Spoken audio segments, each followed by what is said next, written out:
Beleza, e aí com a parte ruim, né? Sim, Java tem umas vantagenzinhas, ele pegou e deu uma simplificada, tem um monte de desvantagem, obviamente. Aqui eu estou listando as duas grandes desvantagens da linguagem, tá? Uma delas é a performance. Beleza, hoje em dia não é tão ruim mais assim. E existem alternativas para resolver esse problema de performance da linguagem, tá? Só que, por exemplo, para você ver, em 99, né, já existia aí uns 5 anos de linguagem, eu acho que já estava na versão 1.4, não tenho certeza, ele mostra que o Java podia ser 4 vezes até mais lento que o C++, cara. Então, se tu queria fazer um sistema para controle de uma ogiva nuclear, a ideia não era usar Java, beleza? Você acabava que tinha esse problema de performance aí, então sistemas de tempo real, você falava assim, nem pensar, meu amigo, eu vou usar outra linguagem. Beleza? A gente vai entender por que o Java é mais lento. Legal? Assim, ele tem um motivo de ser mais lento que a linguagem C e C++ aí. E outra coisa é a verbosidade. Repara o número de livros que você tem que ter para você ser um bom desenvolvedor / arquiteto Java para a web aqui. Ah, olha a quantidade de livros. Olha no Ruby on Rails quantos livros você precisaria para ter a mesma performance e conseguir desenvolver. Não dá nem para ler, né? Vocês estão fazendo assim para ver se você consegue enxergar. 2 livros, que é o Ruby e o Ruby on Rails, tá? Que é o framework do Ruby. Beleza? Já caiu isso em prova, tá? Perguntando assim, o que é Ruby on Rails? Aí o cara, putz, é o Ruby sobre trilhos? Não é uma linguagem, é um framework, tá? Que você usa para desenvolver de maneira mais rápida na linguagem Ruby algumas aplicações aí. Legal, então olha só, verbosidade, né? Pesado. Por isso que eu digo para vocês que um curso de 30 horas de Java é pouco, né? Porque se a gente tivesse tratado tudo aquilo ali, meu amigo, estava ferrado, né? E grande parte desses assuntos aí cai em concurso. Então a primeira pergunta que eu sempre faço em qualquer curso de Java, eu pergunto a vocês. Eu sei que vocês estão com sono, eu sei que vocês estão alguns odiando linguagem, não odeiem, Java é legal, tá? É amigo, tá? A pergunta que eu faço é, Java é compilado ou é interpretado? Os dois, né? A resposta não é nenhuma das duas, ou melhor, é as duas, né? O Java, ele ao mesmo tempo, ele é uma linguagem compilada e ao mesmo tempo ele é uma linguagem interpretada. E você vai falar, como assim? Tá, alguns já sabem, já estão cansados de saber isso aí. Mas só para você entender, né? Você vai escrever um arquivo seu na linguagem Java. O que você escreve? Você escreve ele num .java. Beleza? A gente chama o arquivo que você escreve na sua casa, no editor de texto, no Notepad, no VI, se você for muito sadomasoquista, né? Você vai usar o VI. Né? Se você for lá e escrever o seu arquivo, etc, etc, você vai escrever e vai salvar ele com a extensão .java. Esse arquivo é o que a gente chama de source code, tá? Ou código-fonte, se eu for traduzir isso, tá? Esse é o código-fonte da sua linguagem. Beleza? Esse é o arquivo aqui que você vai criar suas classes. Então, se você quiser criar sua classe aluno, você vai gravar ele num arquivo chamado aluno.java. Beleza, esse é o código-fonte. Se você falou, Felipe, que a linguagem Java ele é compilado e é interpretado, eu tenho que compilar, né? Então, é isso que você vai fazer. Você vai usar o compilador da linguagem Java. Vocês já devem conhecer o compilador da linguagem C, que é o GCC, né? Muito famoso compilador da linguagem C. No Java, a gente tem um compilador que é o Javac. Beleza? Aqui é o Javac, se você quiser chamar de Java C ou de Java Compiler, tudo bem, tá? São sinônimos aí. Tranquilo? Então você vai submeter o seu código sourcecode.java ao Javac, Java Compiler, e isso vai transformar o seu código num código compilado. Beleza? Ah, Felipe, .exe? Aqui que está a diferença do Java. Ele não gera para você, igual o GCC faz, gerar um .exe diretamente, que você clica 2 vezes e roda no teu Windows. Ele gera aqui o .class. Legal? Isso já foi cobrança 1 zilhão de vezes em prova aí. .class é o que a gente chama de bytecode. Tá? É um código numa representação intermediária. Essa frase também já caiu 1 zilhão de vezes. Código em representação intermediária. Beleza? Felipe, por que intermediária? Ora, porque você compilou, mas você não pode executar diretamente esse código. Ué, então para que eu compilei, cara? Se eu compilei um código, eu quero poder clicar 2 vezes e executar ele. Beleza, você até pode fazer isso, mas sua máquina sozinha não está preparada para executar esse código. Ela precisa pegar esse .class e executar ele dentro do negócio que a gente chama JVM, que é o Java Virtual Machine. Beleza? Então a ideia do Java principal, eu sei que vocês já devem ter escutado falar isso algumas vezes, mas a gente tem que passar, tá? Mesmo que para relembrar. A ideia dele é exatamente essa. Você compila ele e depois você interpreta ele numa JVM. Então a JVM o que é? É a Java Virtual Machine. É uma máquina virtual. Essa máquina virtual vai ser instalada no teu Windows. Beleza? Então olha só, repara a diferença. Se fosse um .exe, aqui você teria um .exe, né? E você executaria diretamente no teu sistema operacional Windows. Não é o caso. Você não consegue pegar um .class e executar diretamente no Linux. Você precisa executar, para executar ele, precisa desse negócio chamado Java Virtual Machine, que é um software que você instala na sua casa. Legal? Muitas vezes você já deve ter tentado fazer um imposto de renda, xingado o Serpro, porque ele chegava para você e falava assim, você não tem a versão do Java instalada na sua máquina. O que ele estava reclamando ali? Você não tem a JVM necessária para executar essa aplicação na tua máquina. Beleza? É essa a ideia. Tá? Em site é um pouquinho diferente. Não necessariamente o problema do site é esse. Pode até ser, mas não necessariamente é esse. Beleza? Então, a ideia é essa. Para executar, os passos são esses. Eu compilo. Depois disso, eu preciso ter instalado uma JVM na minha máquina, rodando sobre cada um dos sistemas operacionais. E é aqui que entra a grande característica da linguagem Java que eu enchi o saco de vocês. Portabilidade. Por quê? Porque repara que você compilou uma vez. Uma só vez. E com essa compilação você pode rodar em qualquer sistema operacional do mundo que você quiser esse seu programa que você compilou. A única coisa que vai ter que ter é em cada sistema operacional vai ter que ter instalado uma JVM. Beleza? Essa JVM vai se encarregar de interpretar em tempo de execução o teu código .class para o código nativo do sistema operacional. Então existe aqui o conceito bem importante de portabilidade da linguagem. Beleza? Então, sempre em prova que eles falam Java portabilidade, muito provavelmente está certo, mas você analisa o resto da questão, né? Obviamente. Beleza? Não vou ler aí, estou falando para você, não preciso ler tudo isso. Então, a gente não chama o Java de linguagem compilada ou interpretada. A gente chama o Java de linguagem de implementação híbrida. Ele é um híbrido entre os dois, ele é uma mistura do compilado com o interpretado. É dito no Java que você write once e run everywhere, tá? Você escreve uma vez, compila uma vez teu código e roda aonde você quiser, quando você quiser. Beleza? Então esse conceito aí, tá? Então, só resumindo, os arquivos .java são compilados em .class no bytecode, são interpretados pela tua JVM, que é a Java Virtual Machine. Ponto final aí. Beleza? Escrevi o programa, compilei esse programa, gerei um .class, interpretei esse cara, ele executou para mim. Beleza, pessoal? Repara aqui uma diferença do que eu tenho, né? Entre um compilador no ambiente C++ e no Java. No Java eu precisei da JVM para executar. Aqui eu não precisei da JVM para executar. Eu executei direto nativo no meu sistema operacional. Ora, aqui então já fica meio que claro para a gente por que o Java é mais lerdo, né?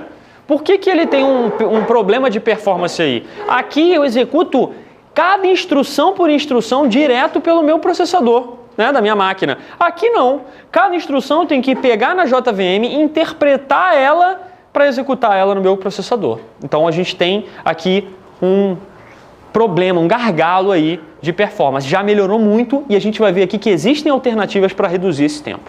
Beleza? Mas ainda assim é mais lento que compilar diretamente. Então como é que você compila? Aqui é que entra um negócio que o cara, às vezes, mesmo programador há muito tempo, às vezes não sabe 100% dos detalhes. Por quê? Porque ninguém compila assim. Tá? Na prova, o cara pode até te perguntar como é que faz para compilar por código, mas ninguém chega e escreve lá javac, espaço, código, etc. Por quê? Porque você já tem uma IDE, um ambiente integrado com janela, com botão, tudo para fazer isso para você. Né? O nome disso é Eclipse, beleza? Ou NetBeans. Tá? Eu só uso Eclipse, não gosto muito do NetBeans, mas tem gente que gosta muito do NetBeans até hoje. Tá? Beleza, mas como é que faz então? Se tiver que ser na unha, na mão, como é que faz? Você vai ter o Java instalado na sua máquina, vamos falar de maneira bem genérica por enquanto, vai ter o Java instalado na sua máquina, a gente vai ver o que é isso depois. Tá? E você vai dar um comando em linha de comando assim, javac, o nome da sua classe .java. Beleza? Aqui, obviamente, o cara está no diretório da classe, né? Senão ele teria que botar o diretório que essa classe estava contida dentro dele. Mas repara, pessoal, que a classe não é classe ainda, é um source code, é um ponto Java ainda, não tem desenhado aqui em lugar nenhum, é um ponto Java ainda, né? É um código fonte. Então eu cheguei, dei javac, o nome do código fonte. O que isso faz? Compila. Mas a compilação gera o quê? A gente viu que a compilação gera o ponto class, né? O bytecode. Aonde que gera, Felipe? Aonde que vai gerar isso? Para cada classe compilada no javac, no JavaC, o compilador cria um arquivo bytecode com o nome da classe .class. Beleza? Aonde? No mesmo lugar que você criou. Tranquilo? Então você chegou lá e deu javac o nome da sua classe aluno.java, ele gerou na mesmo lugar, no mesmo diretório, aluno.class. Legal, compilei. Já posso clicar 2 vezes e executar? Não, pô, você precisa da JVM para isso, né? Você tem esse problema aí. Se você não especificar -d, javac-d, você vai gerar no mesmo diretório. Com o -d, você pode criar as classes em outro diretório, de destino, né? Então você pode falar assim, javac, destino, diretório tal, o nome da minha classe. Beleza? Legal? É uma das opções aí, mas eu nunca vi isso cair em prova especificamente dessa maneira, só para você saber que tem como fazer isso. Legal. Então, write once, run everywhere. Mesma aplicação pode rodar em diversas plataformas aí, sem problema nenhum. Aqui tem um OBS importante, porque eu já vi isso cair algumas vezes, cara, e a galera não tem ideia disso aqui. Muitos não sabem da existência desse negócio. Muita gente até que trabalha com Java há muito tempo não sabe da existência desse negócio. Então, assim, existe um tipo de compilação no Java que é um pouco diferente disso que eu estou falando para vocês. O nome da compilação é JIT, Just in Time, tá? O que é isso? É uma compilação, tá aqui, JIT, Just in Time Compiler. Qual que é a ideia disso? Vamos imaginar o seguinte cenário aqui para você entender, tá? Você tem um arquivo source code seu. E no seu arquivo source code você tem uma série de instruções, é uma linguagem imperativa, né, Java. Você tem uma série de instruções aqui que correspondem a instruções da linguagem Java. Aí você vai compilar um .class, esse cara é um .java, né? Você vai compilar ele no .class e vai interpretar ele numa máquina virtual. Só que você repara que o desempenho está muito ruim. O teu desempenho está extremamente ruim da maneira como está o problema da interpretação aí. Então, o que o Java te permite fazer? O Java tem um tipo de máquina virtual que ele faz o seguinte, ele analisa o seu código durante a primeira execução. Então, você manda executar o seu código, ele repara, por exemplo, que alguns trechos do seu código estão lerdando o desenvolvimento do sistema. Beleza? Ele fala assim, olha só, esse trecho aqui está fazendo o sistema ter um tempo maior, né, de uma performance ruim, um tempo maior. Então, eles são códigos ruins. Você pode tentar reescrever o código, mas às vezes não é suficiente. Então, o que esse JIT faz? Ele pega esse pedaço aqui, que é o pedaço que toma mais tempo, a gente chama isso de hotspot. Beleza? É o pedaço quente do teu código, é o pedaço que onera mais o teu código, e ele pega só esse pedacinho aqui, o que ele faz? Ele compila esse pedaço. Compila esse pedaço. Repara que ele já compila para quê? Para a linguagem de máquina esse pedaço. Beleza? Então assim, o teu Java vai continuar interpretado, só que parte dele vai ser executado automaticamente pelo teu processador, né? No caso aqui, não vai passar mais pela máquina virtual. Repara como vai melhorar, né? Esse código que estava lento não precisa mais ter o pedaço da máquina virtual, ele direto pode ser executado do teu código, beleza? O JIT ele é baseado numa série de estudos estatísticos de performance de código, etc, etc. E ele faz parte do trabalho para você. Grande parte do trabalho ele faz automaticamente para você. Beleza? Então, tem até uma máquina virtual, tá? Que é chamada de JVM Hotspot. Você pode procurar no site da Oracle que você vai encontrar essa JVM aí, que ela tem o JIT embutido e faz esse trabalho aí para você. Beleza? Então a ideia é essa, tá? Repara, eu tinha meu bytecode já, olha o JIT aqui onde ele entrou, transformando o bytecode para código nativo, né? Compilação, em que momento que ele fez isso, Felipe? Durante a execução, Just in Time Compiler, compilação, Just in Time, compilação em tempo de execução. Então a ideia do JIT é essa, em tempo de execução eu converto meu código para código nativo, parte do meu código para código nativo. Beleza? Legal? Isso é um detalhezinho aqui, pequeno, mas que já vi cair algumas vezes, tá? E pode te tirar um ponto de uma questão boba aí a respeito disso. Beleza, vamos lá, FCC 2010. Essa eu me recuso a te perguntar a resposta. Porque a questão fala assim, é tida como uma das principais linguagens de programação OO, tem como característica a compilação para bytecode e execução por JVM por máquina virtual.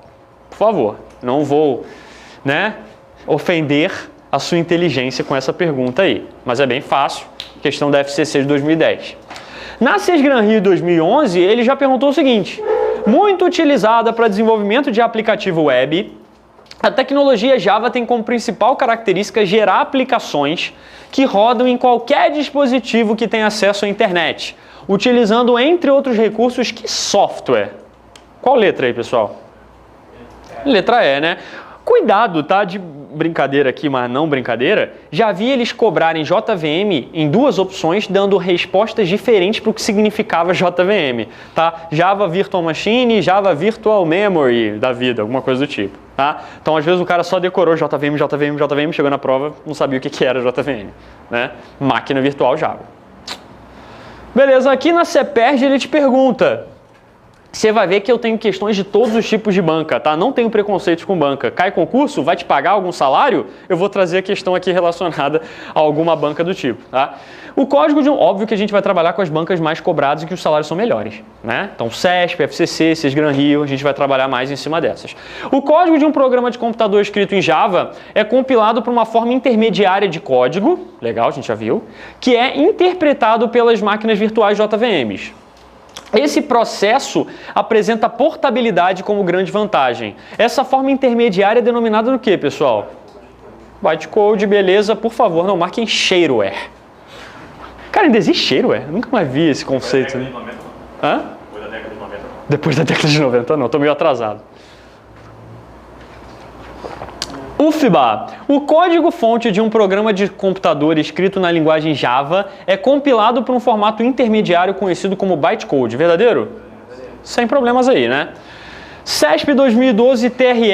A linguagem de programação Java é muito utilizada por ter como característica gerar um código independente de plataforma que pode ser executado em qualquer arquitetura ISO que tenha o sistema Java.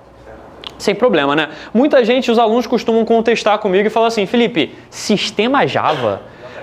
Cara, em geral aqui, eu acho que ele quis dizer assim, que tem o Java instalado, né? A gente vai ver daqui a pouco o que é ter o Java instalado, o sistema Java, o software Java. Você vai falar, Felipe, Java é uma linguagem de programação, não é software. A gente diz que Java é uma plataforma, é uma linguagem de programação, e às vezes o pessoal usa, grosso modo, instala o Java na máquina, a gente vai ver o que é esse Java que ele está instalando. Não é bem o Java, né? A gente vai ver que é a JRE ou a JDK. Depende do contexto aí. Mas isso aqui faz sentido, tá? Se o teu cara tem a JVM, em qualquer sistema operacional pode rodar ele, tá? Eu gero aqui um ponto class para você e entrego. Cada um de vocês tem um sistema operacional rodando na máquina de vocês. Todos vocês vão conseguir rodar se o sistema de vocês tiver uma JVM instalada. Beleza? Portabilidade. Legal? Bacana. A plataforma Java disponibiliza um interpretador que traduz em tempo de execução o bytecode para instruções nativas do processador. Repara, pessoal, que ele vai chamar de conversor, interpretador, software que faz a transformação, ele vai chamar de um monte de nomes e isso não vai fazer com que fique errada a definição, tá? Não deixa de ser, né? E ele quer saber o que é esse interpretador que vai traduzir em tempo de execução o bytecode para instrução nativa. Java Virtual Machine, né? Molezinha, mamatinha. A TJ, aí você vai falar assim, Felipe, isso só cai em questão velha, você está trazendo questão de 5 anos atrás, sei lá, 2010, 2012 não, vai, mas tá, 2010, 2009, não sei o quê, olha a questão de 2014, cara, concurso recicla a porcaria das questões, o cara não tem muita criatividade mais, ele fica cobrando as mesmas questões, modificando uma ou outra coisa, né? Uma máquina virtual Java consegue traduzir classe Java e executar o programa nela contido, verdadeiro? Você pode de novo se incomodar com o termo traduzir aqui, né? Só falar assim, traduzir, ora cara, Interpretar, você vai pegar de um jeito e vai entender de outro. Isso é uma tradução. Beleza? Então não se incomode com isso. E vai executar o programa nela? É exatamente isso que ele faz, né? De acordo com o sistema em que a máquina virtual tenha sido instalada? Sim.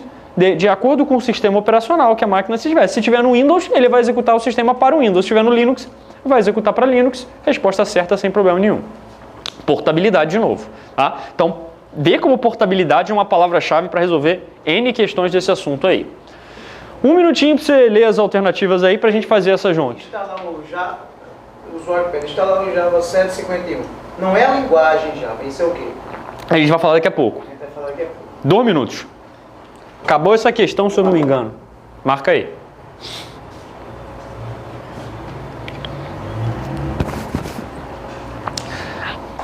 Pessoal, edição é criação do programa, verdadeiro?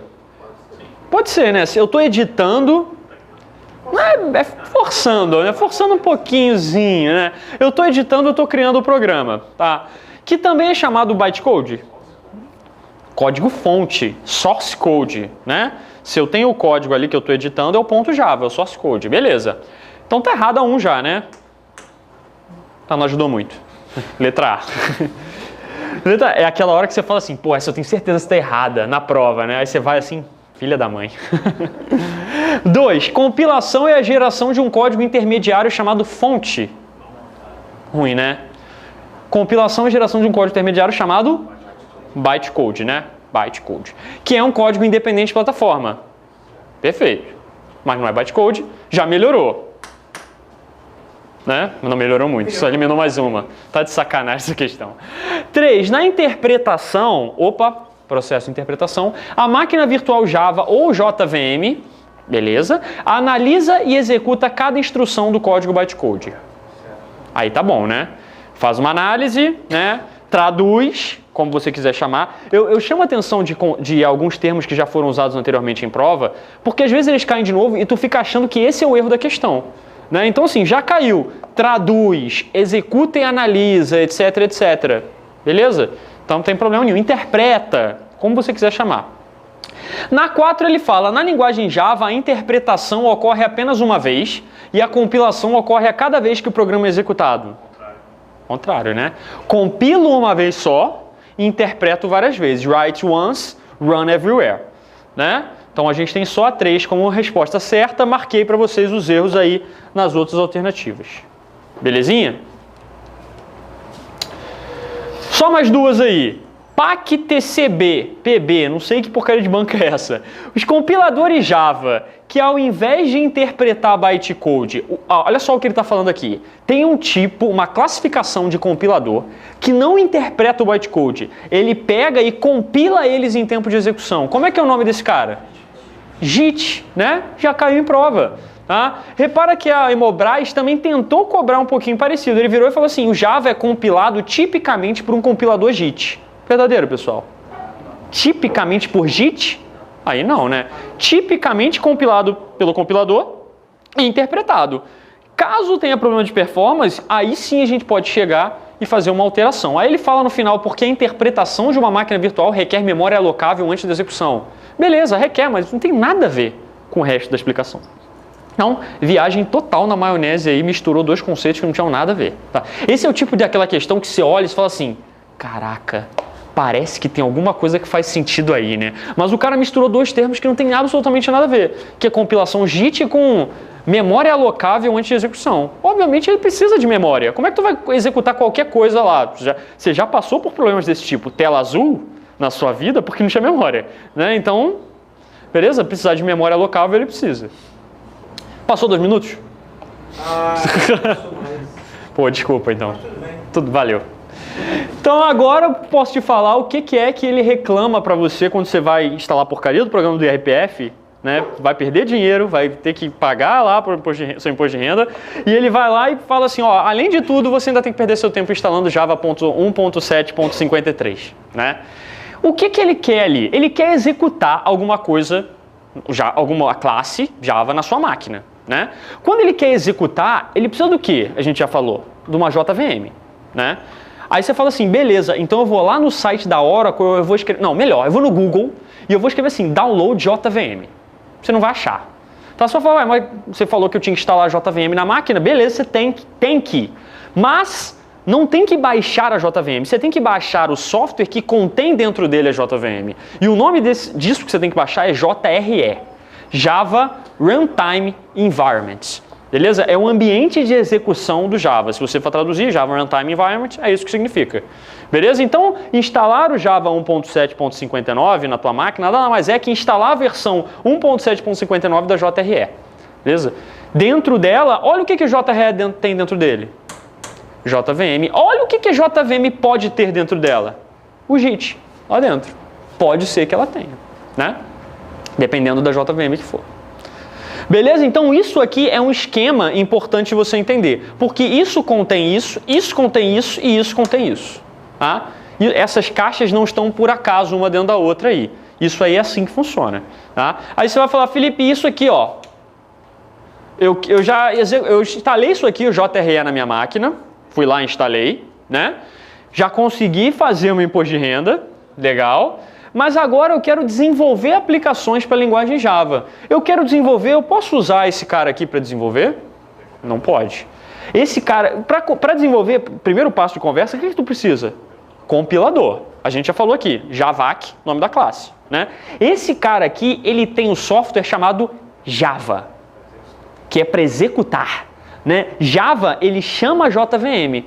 Agora, ele não tem o Javac. O Javac é outro software que você tem que baixar.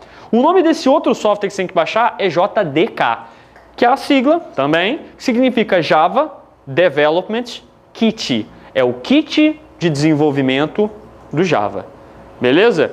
Então, esse cara aqui, aí sim ele vai te dar as ferramentas para você conseguir criar um código e compilar esse código.